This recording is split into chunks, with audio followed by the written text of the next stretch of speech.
Welcome to Trail Shoes Reviewed. Today we're comparing the HOKA Speedgoat 6 with the HOKA Challenger 8. Now they're two really popular shoes within the HOKA range, however they're designed for completely different things when it comes to trail running. I'm going to break down these differences so you have a better idea of which one will work best for you.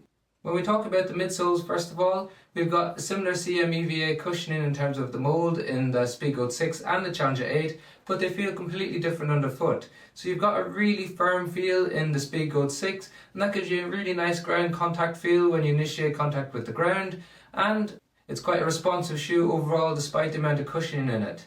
Now the Challenger 8 had a major overhaul from the Challenger 7, with almost 10mm extra stack in the heel, so it's a lot more cushion, a lot more padded, to give you extra protection underneath your foot for those longer distances. It now has 42mm in the rear foot and 34 in the forefoot, giving you an 8mm drop rather than the 5mm drop we saw in the previous version, and it's moved more towards the running base shoe, the Clifton 10, which has also seen an increase in the stack and the drop, which is the first time we've seen such a high drop in a HOKA shoe. So we've got an 8mm drop from the back to the front, and in contrast to that with the Speedgoat 6, we've got the classic 5mm drop of 40mm in the rear foot, 35 in the forefoot. So 5mm drop in the Speedgoat, 8mm in the Challenger 8, a lot softer underfoot in the Challenger 8, and a lot firmer and more responsive in the midsole in the Speedgoat 6. But that's not where the differences stop. So underneath the shoe, we've got 5mm lugs that are multi-directional to give you exceptional grip, but it's also got the Vibram MegaGrip, which makes it really sticky and really grippy underfoot, especially in wet conditions on wet rock.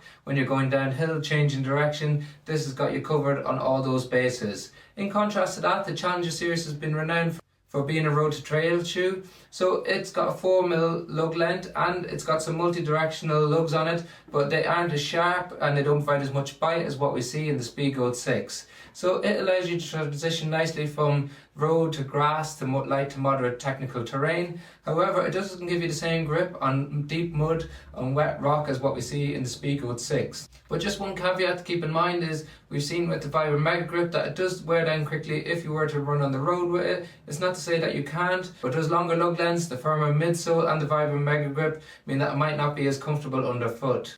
Then as we move up the shoe, we've got some sidewalls on the inside and the outside of the heel on the Challenger 8. They come up and alongside the stiff heel counter provides support and stability to your ankle to help control those pronation moments when you initiate contact with the ground. We've got some sidewalls present on the Speedgoat 6 as well, and we've got a relatively stiff heel counter as well.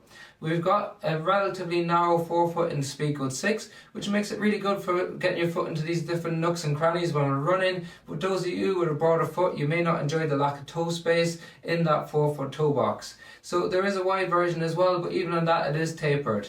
In contrast to that, in the Challenger 8, we've got a slightly wider fit in the toe box, in the normal fit, and it comes in a wide version as well. So it's a little bit more accommodating, a little bit more forgiving for those of you who need that extra bit of space in there.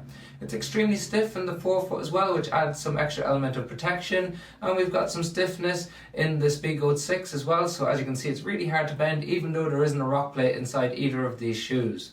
And as we move up onto the tongue, they're completely different as well. So we've got a super thin tongue that's gusseted on the Speedgoat 6, which means it's stitched in, and that helps to keep out any dirt or debris. And we've got a stitched in, gusseted, padded tongue on the Challenger 8. Now some of you might notice with the thinner tongue you might get a little bit of bite on the front of your ankle, especially for longer distances, but probably the majority of the population you won't notice it. Then we've got adequate padding on the heel cup on both shoes, with a little bit more padding as a bit more comfort focused on the Challenger 8. So as a result of that extra stack on the Challenger 8, it comes in quite a bit heavier than the previous model and heavier than the Speedgoat 6 at 287 grams versus 277 grams in the size 9 men's US in the Speedgoat 6. So overall, we've got two excellent shoes. We've got the Challenger 8, which is a bit more focused on road to trail running. It's got plenty of padding underfoot to give you lots of protection for those longer distances. If you want to use it as a trail or hiking shoe, it's an excellent option. If you want to do long distance running, ultra distance running, it's an excellent option as well because it gives plenty of protection underneath your foot. If you want to have a shoe for more technical terrain, for those wetter days, muddy days, to be able to get your foot in those nooks and crannies with lots of protection underfoot that's quite responsive, then the Speedgoat 6 is an excellent option overall. However, if you've got any questions on them, please drop them in the comment section below. We've got links to the shoes in the description if you want to check out the latest price on Amazon. Otherwise, if you found the video helpful, like and share and subscribe. It makes a massive difference, and thank you very much for watching.